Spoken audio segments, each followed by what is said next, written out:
ఏ భేదమును లేదు, అందరినూ పాపం చేసి దేవుడు అనుగ్రహించే మహిమను పొందలేకపోతున్నారు. ఏంటండి? అందరూ కూడా పాపం చేసి దేవుడు అనుగ్రహించే మహిమను పొందలేకపోతున్నారు. అందరూ అంట ప్రియమైన సహోదరి సహోదరులారా, అందరూ కూడా ప్రతి ఒక్కరు కూడా దేవుని తెలుసుకోలేక ఇంకా లోకానుసరమైన జీవితం జీవిస్తూ లోకానుసరమైన అలవాట్లతో, ఆచారాలతో, పద్ధతులతో మరి అనేక రకాలుగా విగ్రహారాధన చేస్తూ, లేకుంటే మరి అనేక రకాలుగా తాగుతూ తిరుగుతూ, లేకుంటే అనేక రకాలుగా మరి జీవితాలని గడుపుతున్నారు. కానీ అయితే దేవుని సన్నిధికి మాత్రం రాలేకపోతున్నారు, దేవుని యొద్దకు మాత్రం రాలేకపోతున్నారు.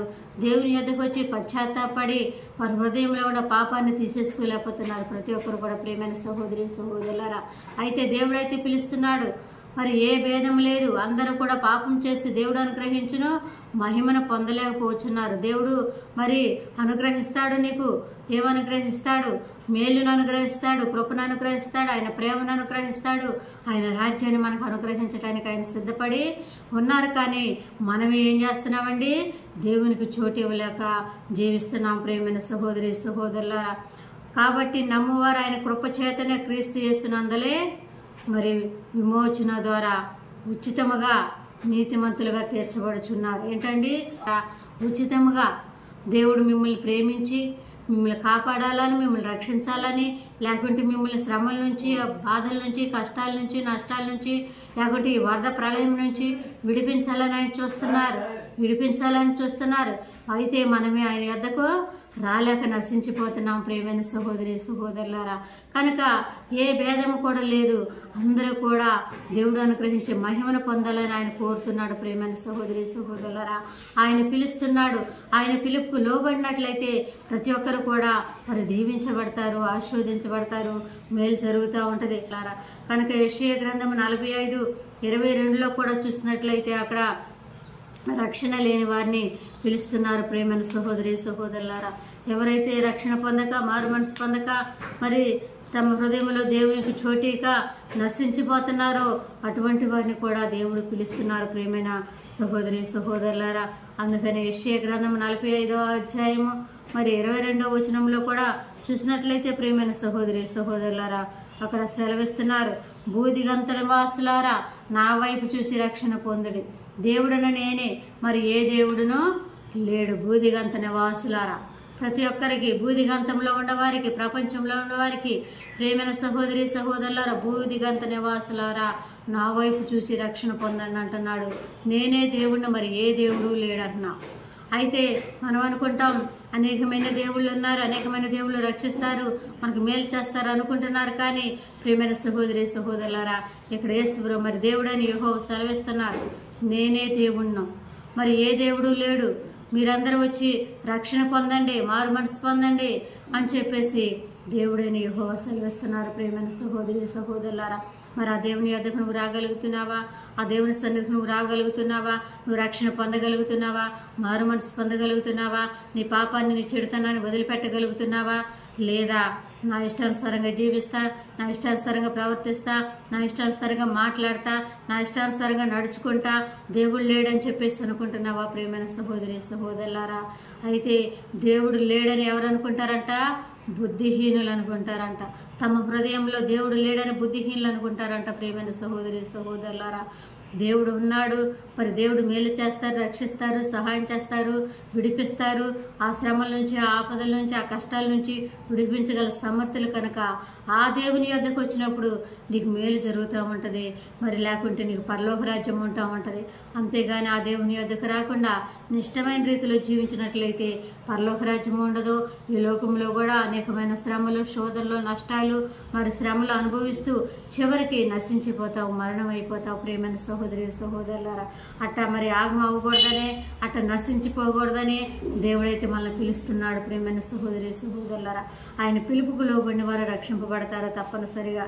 కనుక ప్రియమైన సహోదరి సహోదరా ఇక్కడ చూసినట్లయితే మరి అపొస్తలుల కార్యము 4:12లో కూడా మరి ఏ నామంను కూడా రక్షణ లేదంట, యేసు క్రీస్తు నామంనే రక్షణ కలిగిద్దని చెప్పేసి పిలుస్తున్నారు ప్రభువైన యెహోవా. ప్రియమైన సహోదరి సహోదరులారా చూసినట్లయితే మరి అపొస్తలుల కార్యం 4వ అధ్యాయము మరి 12వ వచనంలో ఏమంటున్నాడంటే ఏ నామమును కూడా రక్షణ కలగదంట మనకి. మనకుంటాం, మనం ఏర్పరచుకున్న నామాలు అనేకమైనవి ఉన్నాయి. నేను ఇట్లా చేస్తే మరి రక్షణ కలిగిద్ది అనుకుంటావు, మేలు జరిగిద్ది అనుకుంటావు. లేకుంటే మరి నీ సొంత ప్రయత్నాల ప్రకారం జీవిస్తే ఏదో సంపాదించగలను, కష్టపడగలను అనుకుంటావు. కానీ దేవునికి ఈ చోటీయకుండా, దేవునికి దగ్గరగా ఉండకోకుండా ఇష్టానుసారంగా ఏది చేసినా, ఏది సంపాదించిన ప్రయోజనం మాత్రం ఉండదు. కనుక ప్రియమైన సహోదరి సహోదరులారా, మరి చూసినట్లయితే ఏమంటున్నాడు, 4:12 చూసినట్లయితే, మరి ఎవని వలన రక్షణ కలగదు, ఈ నామమునే మనము రక్షణ పొందవలన గాని ఆకాశం క్రింద మనుషుల్లో ఇవ్వబడిన మరి ఏ నామమును రక్షణ పొందలేమనెను. ఏంటండి, ఏ నామమును రక్షణ పొందగలం, ఏ నామమును రక్షించబడగలం, మనము ఏ నామమును మనం దేవుని రాజ్యానికి చేరగలము, ఏ నామమును మనం ఈ శ్రమల నుంచి, ఈ బాధల నుంచి విడిపించగలమంటే దేవుని యొక్క నామమునే, ఆయన యొక్క పరిశుద్ధమైన నామమునే, యేసుక్రీస్తు యొక్క నామమునే నువ్వు మొరపెట్టినప్పుడు, ప్రార్థన చేసినప్పుడు ఆయన రక్షించగల సమర్థులు, విడిపించగల సమర్థులు. ఎటువంటి శ్రమైన, ఎటువంటి బాధ అయినా, ఎటువంటి కష్టమైనది, ఎటువంటి నష్టమైన దాని నుంచి విడిపించగల సమర్థులు ఎవరండి? యేసు ప్రభు వారు ఒక్కరే. ప్రియమైన సహోదరి సహోదరులారా, ఏ నామమును కూడా రక్షణ లేదని ఇక్కడ వాక్యం సెలవిస్తూ ఉన్నది. మనుషులు ఏర్పరచబడిన నామాల్లో, ఇవ్వబడిన నామంలో మరి ఏ నామమును కూడా రక్షణ లేదు. కానీ ఈ యొక్క యేసు క్రీస్తు నామంలో మాత్రము రక్షణ ఉంది, మేలు ఉంది, పరలోక రాజ్యం ఉందని చెప్పేసి యేసు ప్రభు వారు సెలవిస్తున్నారు. మరి ఆ నామంలో నువ్వు అంగీకరించగలుగుతున్నావా? ఆ నామమున నువ్వు మారు మనసు పొందగలుగుతున్నావా? ఆ యేసుక్రీస్తు నువ్వు అంగీకరించి, అనుసరించి ప్రార్థన చేయగలుగుతున్నావా? లేదా నాకెందుకులే దేవుడు అనుకుంటున్నావా? ప్రియమైన సహోదరి సహోదరులారా, నా ఇష్టమైన మార్గాలను నడుచుకుంటా, నా ఇష్టమైన రీతిలో మరి దేవుళ్ళు ఉన్నారని చెప్పేసి అనుకొని నువ్వు ఏది చేసినా, పూజించినా ప్రయోజనం ఉండదు. కానీ యేసుక్రీస్తు యొక్క నామంనే రక్షణ కలదని దేవుడని యెహోవా సెలవిస్తున్నారు. యేసు ప్రభు వారు కూడా సెలవిస్తున్నారు. కనుక ప్రియమైన సహోదరి సహోదరులారా, మరి ఏ నామంలో నువ్వు జీవిస్తున్నావో పరిశీలన చేసుకొని యేసుక్రీస్తు నామం దగ్గరకు వచ్చినప్పుడు, ఆయన పరిశుద్ధ నామంలో నువ్వు గుర్తెరిగినప్పుడు దేవుడు మరి నిన్ను రక్షిస్తారు, మేలు చేస్తారు, సహాయం చేస్తారు. కనుక ప్రియమైన సహోదరి సహోదరులారా, ఇక్కడ చూసినట్లయితే ఆదికాండం 3:9 కూడా మరి ప్రియమైన సహోదరి సహోదరులారా, ఆయన దేవునితో సహవాసం చేయటానికి పిలుస్తున్నాడు నిన్ను, నన్ను. నువ్వెవరితో సహవాసం చేస్తున్నావు? పరిశీలన చేసుకో. దేవునితో సహవాసం చేస్తున్నావా? మరి మనుషులతో సహవాసం చేస్తావు, నీకు ఇష్టమైన వాళ్ళతో సహవాసం చేస్తావు, లేకుంటే మరి వ్యభిచారులతో, లేకుంటే మరి దొంగలతో, లేకుంటే మరి అనేక రకాల తాగుబోతులతో, లేకుంటే లోకానుసారమైన జీవించే వారితో నువ్వు సహవాసం చేస్తావు. కానీ దేవునితో మాత్రం సహవాసం చేయలేవు. అయితే ప్రియమైన సహోదరి సహోదరులారా, దేవునితో నువ్వు సహవాసం చేస్తే దేవుడు నీకు మేలు చేస్తూ ఉంటారు. అందుకని ఇక్కడ చూసినట్లయితే ఆదికాండము 3వ అధ్యాయము మరి 9వ వచనంలో చూసినట్లయితే, దేవుడైన యెహోవా ఆదామును పిలిచి నీవెక్కడ ఉన్నావన్నావు. అందుకతడు నేను తోటలోని స్వరము విన్నప్పుడు దిగంబరిగా ఉంటినా నేను. చూసారా ప్రియమైన సహోదరి సహోదరులారా, మరి ఇక్కడ అంతకుముందు అయితే దేవుడైన యెహోవా ఆదాముతో స్నేహం చేశారు, మరి ఆదాము దేవునితో సహవాసం చేశారు. వాళ్ళిద్దరు కూడా మరి కలిసి జీవించారు. ఆయన వచ్చినప్పుడు చల్లబోట ఏదైనా తోటలోకి వచ్చినప్పుడు ఎంతో ఆనందంగా, సంతోషంగా తన జీవితాన్ని గడిపారు. అయితే ఎప్పుడైతే మరి దేవుని మాట ధిక్కరించి, దేవునికి లోబడకుండా, దేవుడు చెప్పింది చేయకోకుండా మరి వారు సాతాను చెప్పిన మాటకు లోబడారో, అప్పుడు ఏం జరిగిందండి? దేవుడని యెహోవా ఆదామును పిలిచినప్పుడు, ఎక్కడున్నవయ్యా ఆదాము అన్నప్పుడు అప్పుడు ఏమన్నాడు? అందుకు అతడు నేను నీ తోటలో నీ స్వరము విన్నప్పుడు దిగంబరిగా ఉంటుంది కనుక భయపడి దాక్కుంటున్నాను. అప్పుడు భయపడి దాక్కున్నాడు.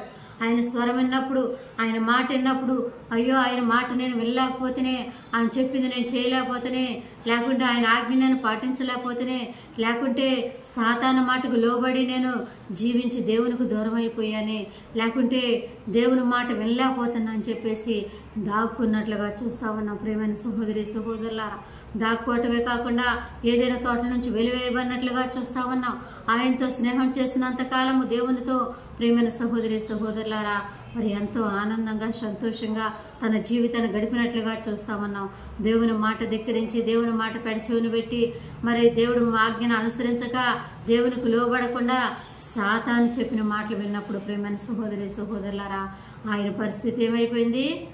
సాతానుతో స్నేహం చేశాడు, దేవుని స్నేహాన్ని వదిలిపెట్టాడు, దేవుని మాటను ప్రక్కన పెట్టాడు. ఏమైపోయిందంటే ఆయన జీవితం ఏదైనా తోట నుంచి వెలివేయబడినట్లుగా చూస్తామన్నాం.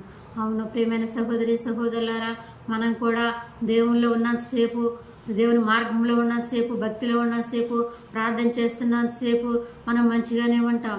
కానీ ఎవరైనా ఏదైనా చెప్పినప్పుడు, లోకస్తులు చెప్పినప్పుడు లోకానుసరమైన మాటలు విని, లేకుంటే మరి మన ఇంట్లో బంధువులు, మన మిత్రులు, మన స్నేహితులు కూడా ఏం ప్రార్థన ఏంటి, అట్లా చేయటం ఎట్లా చేయటం అని చెప్పేసి అనేక రకాలుగా మనల్ని మరి మాటలతో వాళ్ళు చెప్పినప్పుడు వాళ్ళ మాటలు విని దేవునికి దూరం అయిపోతూ ఉంటాం.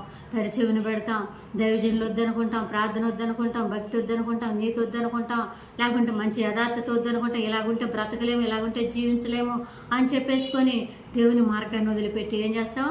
లోకానుసరమైన మార్గంలో నడిచినప్పుడు నష్టపోతూ ఉంటావు, నువ్వు కూడా దేవునికి దూరం అయిపోతూ ఉంటావు. అంతేకాకుండా మరి పరలోక రాజ్యాన్ని పోగొట్టుకుంటావు. అంతేకాకుండా కుటుంబంలో అనేకమైన వ్యాధుల్లో, శ్రమలు, నష్టాలు సంభవిస్తూ ఉంటాయి ప్రియమైన సహోదరి సహోదరులారా. కనుక ఈ ఆదాము అవ్వలు కూడా దేవునితో కలిసి ఉన్నంత కాలము చక్కగా చల్లబోట ప్రభు మరి దేవుడని యెహోవాతో చక్కగా ముచ్చటిస్తూ సంతోషంగా ఆనందంగా గడిపారు. ఎప్పుడైతే దేవుని మాట వినకుండా ధిక్కరించి ఆ యొక్క సాతాను మాటలు మరి సర్పం మాటలు విని వారి జీవితం, వారి బ్రతుకు ఏమైపోయిందండి? దేవునికి దూరం అయిపోయినట్లు, ఏదైనా తోట నుంచి వెలివేయబడినట్లుగా చూస్తూ ఉన్నాం. అవును, మనం కూడా మరి ఆ పరిస్థితిలో దిగజారిపోతున్నామేమో, ఆ పరిస్థితిలో జీవిస్తున్నామేమో ప్రియమైన సహోదరి సహోదరులారా. సాతాను మాటలు వినేవారుగా, లేకుంటే మరి ఎవరో ఏదైనా చెబితే వారి మాటలు విని దేవుని దూరం చేసుకొని లోకానుసరమైన జీవితాన్ని జీవించేవారుగా ఉంటున్నారేమో. అటువంటి జీవితాన్ని మార్చుకొని ప్రతి ఒక్కరు కూడా దేవునికి ఇష్టంగా జీవిస్తూ, దేవునికి దగ్గరగా జీవిస్తూ, దేవునితో సహవాసం చేసినట్లయితే ఆయన సహవాసం చేయమని పిలుస్తున్నాడు. అబ్రహాం అయితే దేవుని స్నేహితుడిగా ఎంచబడ్డాడు. మరి ఎందుకని? ఆయనతో సహవాసం చేశాడు అబ్రహాము. దేవుని మాటకి భయపడ్డాడు, దేవుడు చెప్పింది చేసేవాడు.